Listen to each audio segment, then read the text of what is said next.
The views and opinions expressed in The Fact Is with Hollis Grant are those of Hollis Grant and do not necessarily reflect the official policy or position of Droids Canada Network. Droids Canada Network does not take responsibility for any content or position produced by Hollis Grant and his show. Listener discretion is advised.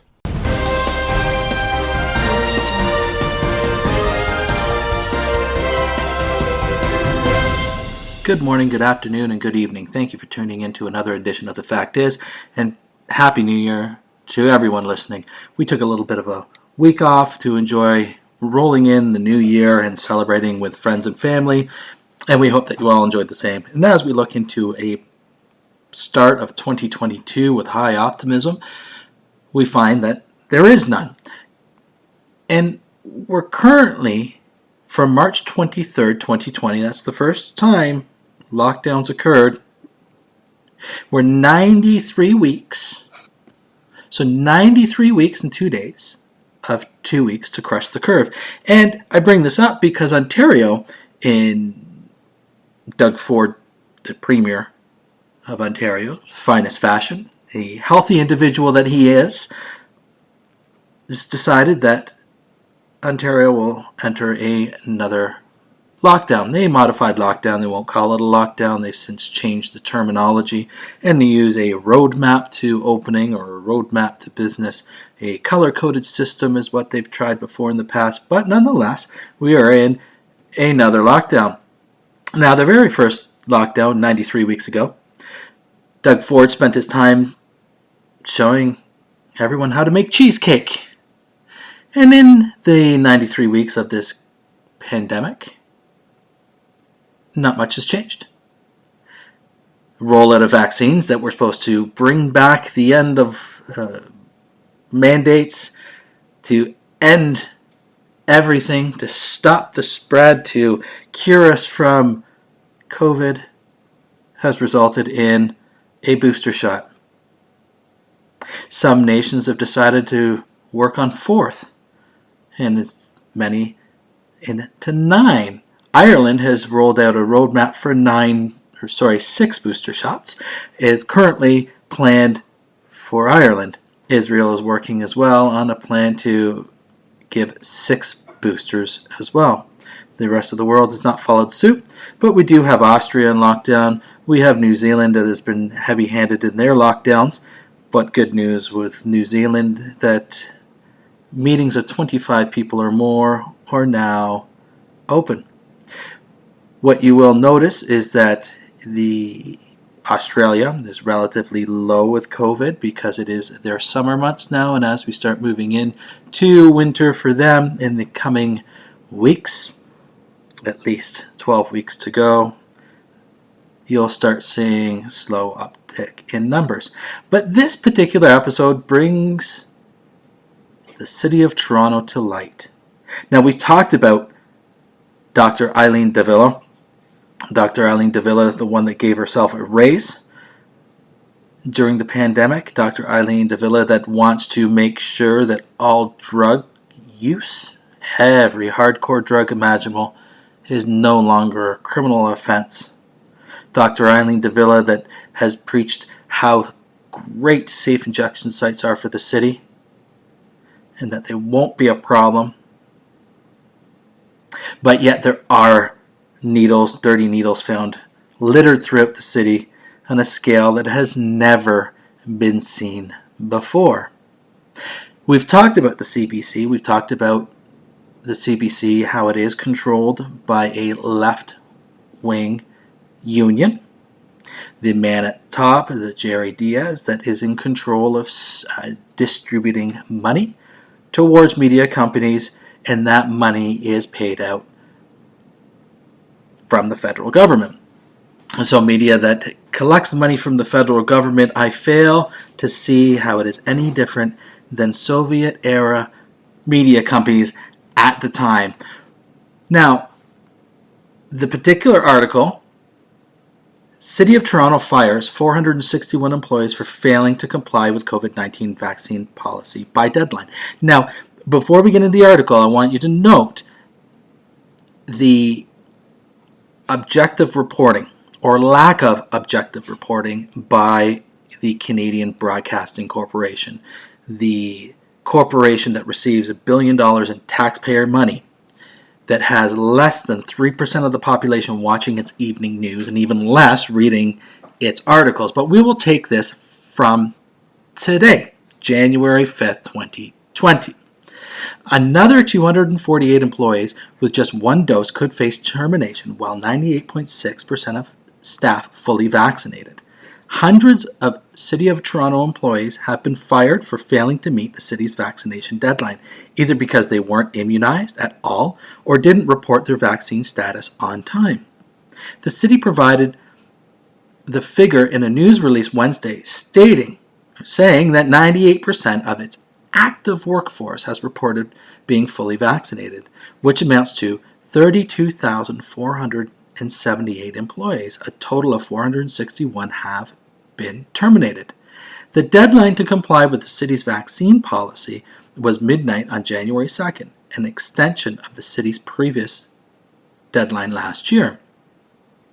Quote, with the rise of the highly transmissible Omicron variant, ensuring all city employees are fully vaccinated is more important than ever to provide a safe workplace and support the ongoing and safe delivery of services, especially critical and essential services to the public, the city said in its release. The city says 248 employees have reported receiving just one dose of the vaccine and that those employees will have meetings with their managers starting next week. If at that meeting the employee is found still not to have 2 doses of COVID-19 vaccine, employment could be terminated that day. Consideration will be given to employees who have an appointment booked for their second dose, the city said. Another 37 employees are on temporary leave awaiting a decision on their request for accommodation. Staff who cannot receive a vaccine for a legitimate reason protected under the Ontario Human Rights Code are entitled to accommodation, it says. On Tuesday, Mayor John Tory pledged that Toronto will maintain an emergency, vaccination, and other essential services in the coming days and weeks, even as COVID-19 related staffing shortages force the closure of dozens of city libraries. At a news conference Tuesday, Tory said the city is redeploying staff from non-critical departments to critical ones as it plans for a high number of unplanned staff absences caused by the spread of the highly transmissible Omicron variant. We are laser focused on making sure that the essential and critical city services that residents rely on continue to be delivered, he said. And that's the end of the article. Now, it is interesting to note that they plan to have a high number of absences due to the highly transmissible Omicron variant. But if they're having a high amount of people getting sick, and we go back to the 98% of its workforce that's vaccinated, then people are going to get sick. Then why are you firing people that don't have the vaccine that would get equally as sick as the people that don't have the vaccine? So I failed to see the logic, and the reporter and reporters at CBC are not objectively answering or asking any questions. The article is just to say, if you don't get it, you will lose your job. And it's good for these people that they lose their jobs because you need to be vaccinated. You have to get a vaccine, and if you don't, you should lose your job. And let that be a message to anybody that does not have a vaccine. But what the mayor is saying, on the other hand, is saying, well, we're planning for a lot of people to be sick because, the Omicron variant's running loose and these people are going to get sick. And 98% of our people are fully vaccinated against COVID-19, but we're still planning to have a whole bunch of people that are going to be very, very sick from this disease. But if you don't have a COVID-19 vaccine, you're going to get the disease. And you're going to be sick. Just like 98% of our vaccinated staff are going to be sick and at home. Where is the logic And where are the questions being asked to the city, to media relations, to the mayor when he was reached out for comment and asking a simple question to say, but if 98% of people are fully vaccinated, then why are you preparing so many people to be away because they'll be sick? And then follow-up question, what's the difference of a vaccinated and an unvaccinated person if both people are going to be off sick? And why are 400 people losing their jobs because they only have one vaccine or one shot, and they don't have a follow-up date because they can't get a shot? But that question wasn't asked. That question wasn't asked because the union does not want to stray from the party line. And what is the party line? The party line is the government. And who is the government? The Liberal Party of Canada. The one that's handing out $1 billion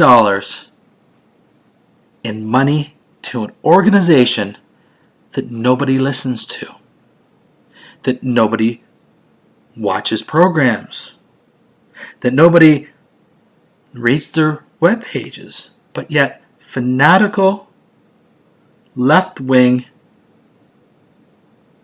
I'll use the term loosely, reporters,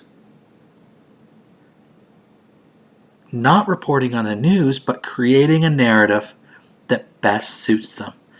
And go back and listen to our first episodes of the Rules for Radicals, which gives you an idea of how infected society has become with left-wing radicals that use the principles of Saul Alinsky's Rules for Radicals. It's available to listen to at droidscanada.com. Now, as we enter into a brand new year, 2022, I'd like to thank you for listening and wish you and your family all the best for the new year. And we'll see you next time on The Fact Is. And I'm your host, Hollis Grant. Dan, what happens every Thursday? That would be DCR Droids Canada Radio. And what time is it on Thursday? That's from 9 till 11 p.m. Dumb question, where do you find it? You find that at accessradio.ca. And what's the best part? It's free.